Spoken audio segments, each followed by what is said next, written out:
आज की कहानी धूर्त ब्राह्मणी। ब्रह्मपुर नगर के निवासी एक ब्राह्मण की पत्नी इतनी अधिक झगड़ालू थी कि प्रतिदिन उसके कारण ब्राह्मण को अपने बंधु बांधवों से भला बुरा सुनना पड़ता था। यहाँ तक कि उस नगर में ब्राह्मण से कोई बोलना तक पसंद नहीं करता था।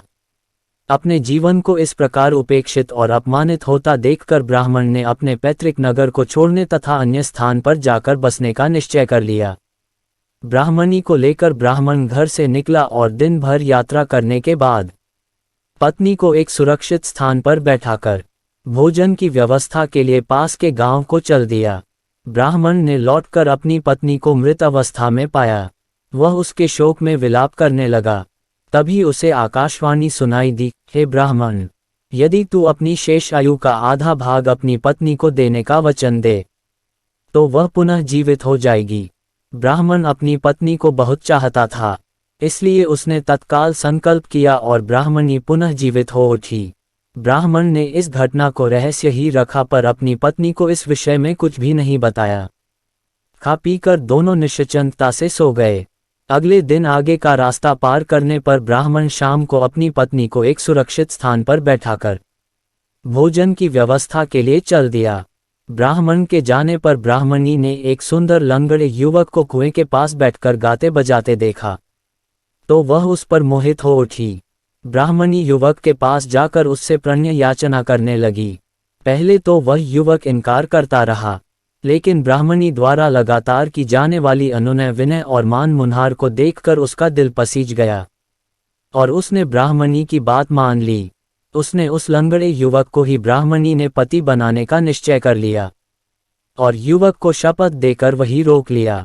ब्राह्मण के लौटने पर जब ब्राह्मणी पति के साथ खाना खाने बैठी तो उसने पति से लंगड़े युवक को भी भोजन देने का अनुरोध किया। ब्राह्मण ने दयावश लंगड़े युवक को भी भोजन दे दिया। ब्राह्मणी ने ब्राह्मण से जब उस लंगड़े युवक को भी साथ ले चलने का प्रस्ताव रखा तो ब्राह्मण ने कहा, अपना सामान तो उठ नहीं पाता, इस लंगड़े को कौन उठाएगा? इसे मैं संदूक में बंद करके अपने सिर पर उठाकर ले चलूंगी। देखो, इनकार न करना। ब्राह्मणी पति से मनोहार करने लगी। इस पर मूर्ख ब्राह्मण ने अपनी धूर्त पत्नी का कहना मान लिया। अगली सुबह दोनों पति पत्नी अगले गांव की ओर चल दिए। ब्राह्मणी ने उस लंगड़े युवक को भी संदूकची में बंद करके सिर पर रख लिया और ब्राह्मण के साथ चल दी। चलते चलते शाम होने पर ब्राह्मणी संदूकची नीचे उतारकर एक पेड़ के नीचे बैठ गई और पति को पास के ही एक कुएं से पानी लेने भेज दिया। ब्राह्मण अभी कुएं से पानी खींच ही रहा था कि उसकी पत्नी ने ब्राह्मण को पीछे से आकर कुएं में धकेल दिया और संदूकची उठाकर आगे चल दी। नगर की सीमा में पहुंचते ही नगर रक्षकों ने संदूकची को अपने कब्जे में ले लिया और ब्राह्मणी को दंडाधिकारी के पास ले चले। दंडाधिकारी के सम्मुख संदूकची खोलने पर उसमें से एक लंगड़ा युवक निकला। ब्राह्मणी ने रोते बिलखते हुए कहा, साहब, यह मेरा पति है। हमारी जाति के लोग इसके प्राणों के शत्रु बने हुए हैं, इसलिए मैं उसकी जान को बचाने के लिए दर दर भटक रही हूँ। दंडाधिकारी ने ब्राह्मणी के वचनों को सत्य मानकर उसे अभयदान देते हुए कहा, इस नगर में तुम्हारे पति की सुरक्षा का दायित्व हम लेते हैं। इसका पति और संदूकची इसे वापस दे दी जाए। दंडाधिकारी ने आदेश दिया। इसी बीच किसी प्रकार दैवी सहायता से कुएं से बाहर निकलकर ब्राह्मण भी वहां आ पहुंचा।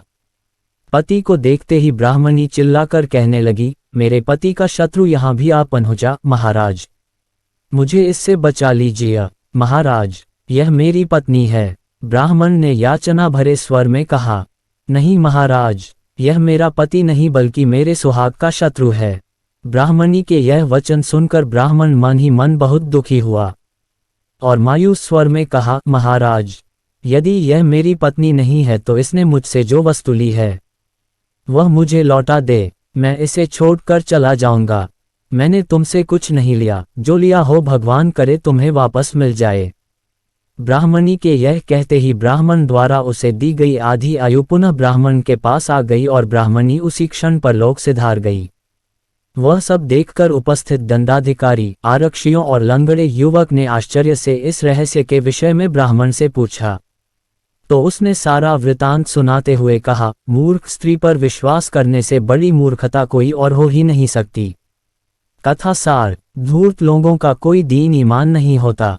उनका तो काम ही दूसरों को धोखा देना या छल कपट करना होता है। इसे लोगों पर रत्ती भर विश्वास नहीं करना चाहिए। बेचारे ब्राह्मण ने अपनी आधी आयु देखकर अपनी पत्नी को जीवित किया, परंतु वही पत्नी ब्राह्मण के प्रति निष्ठा न रख सकी। ऐसे कपटी लोगों से शीघ्रातिशीघ्र छुटकारा पा लेना ही एकमात्र उपाय है। दोस्तों, हमारी कहानी आपको पसंद आई हो तो हमारे चैनल को सब्सक्राइब करें और वीडियो को लाइक करें। तो मिलते हैं एक और शानदार कहानी के साथ, तब तक के लिए जय हिंद।